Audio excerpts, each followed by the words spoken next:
17 বছর বয়সী ভাইয়ের সাথে সফর করা যাবে কিনা? উত্তর হলো হ্যাঁ। 17 বছর বয়সী ভাই একজন প্রাপ্তবয়স্ক পুরুষ শরিয়ার দৃষ্টিকোণ থেকে। ফলে আপনি একজন নারী হিসাবে তাকে মাহরাম গণ্য করে সাথে নিয়ে সফর করতে পারবেন, কোনো অসুবিধা হবে না।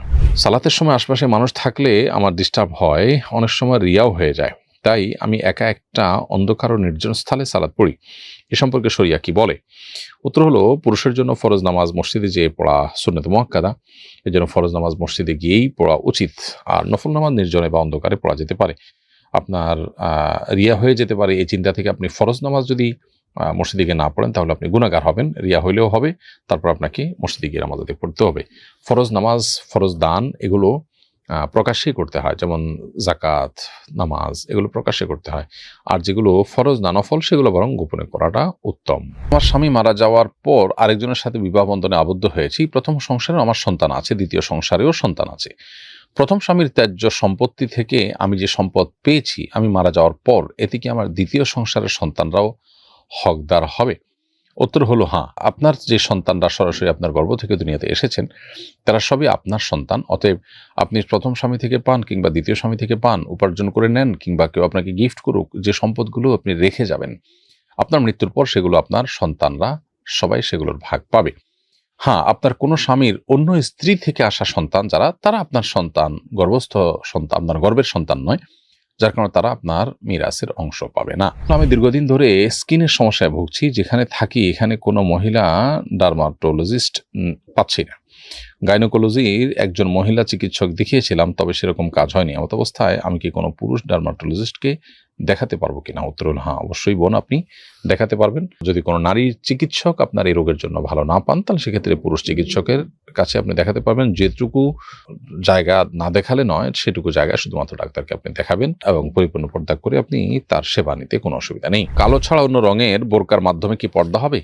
উত্তর হলো, বোরকা কালো হতে হবে এমন কোনো শর্ত নেই। অতএব কালো ছাড়া অন্য কোনো রঙের বোরকার মাধ্যমেও পর্দা হতে পারে, তবে এত বেশি চকচকে যেন না হয় যেটা মানুষের দৃষ্টিকে, পরপুরুষের দৃষ্টিকে আকৃষ্ট করে, এরকম বোরকা যেন না হয়, সাদামাটা হয়, এবং যেটা বোরকার যে উদ্দেশ্য সৌন্দর্যকে ঢেকে রাখা সেটা যেন নষ্ট না হয় সেদিকটা খেয়াল করা উচিত। পর্দার ভেতরে মহিলারা ব্যাডমিন্টন খেলতে পারবে কিনা? উত্তর হলো পারবে, কোনো অসুবিধা নেই। যদি শরীয়ী পর্দা লঙ্ঘন না হয় সেক্ষেত্রে তারা তাদের মতো করে ব্যাডমিন্টন খেলতে পারবেন। যাকে বিয়ে করব না বলে কসম করেছিলাম, পরবর্তীতে তাকেই বিয়ে করি, কাফারা দেইনি, এখন শারীরিক সম্পর্ক হলে কি জেনার গুনাহ হবে?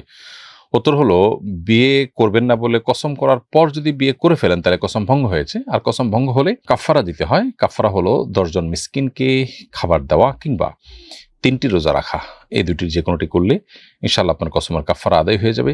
যদি সেটি আপনি করেন তাহলে সেক্ষেত্রে আপনার যে কসম ছিল সেটা উঠে গেল, প্রত্যাহার হয়ে গেল, এবং শারীরিক সম্পর্ক করা এটা কোনো অবস্থাতেই জেনা বলে বিবেচিত হবে না। এমনকি কাফারা যদি আদায় নাও করেন তারপর এটা জেনা হিসাবে বিবেচিত হবে না, তবে কাফারা দেওয়াটা আপনার জন্য ওয়াজিব হবে, না দিলে আপনি গুনাহগার হবেন, কারণ আপনি কসম ভঙ্গ করেছেন।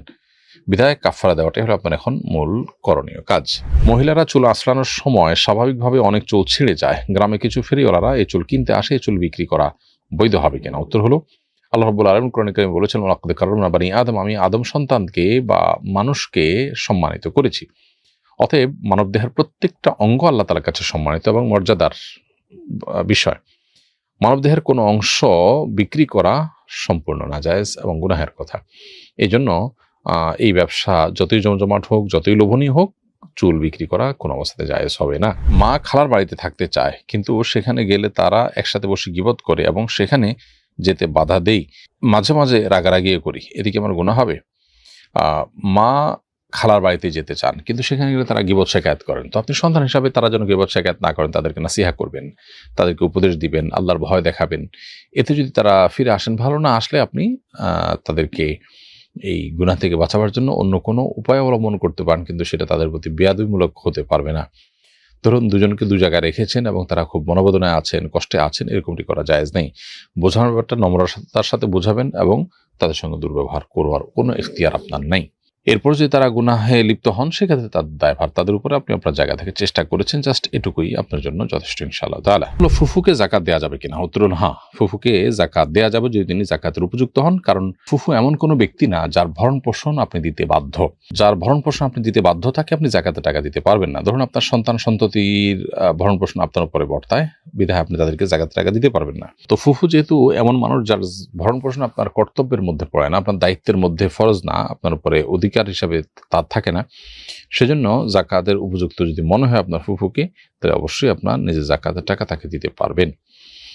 বরং নবী করিম সাল্লাল্লাহু আলাইহি ওয়াসাল্লাম বলেছেন, আস-সাদাকাতু আল মিসকিন, সাদাকা সাধারণ মিসকিনকে দান করলে সেটা একটা দানের সওয়াব এনে দেয়।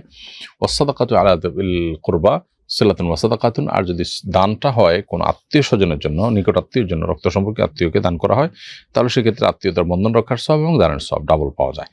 তো এই জন্য আপনি নির্দ্বিধায় এখানে দান হিসাবে সাদেকা বা জাকাত দিতে পারবেন যদি তিনি জাকাতের হকদার হন।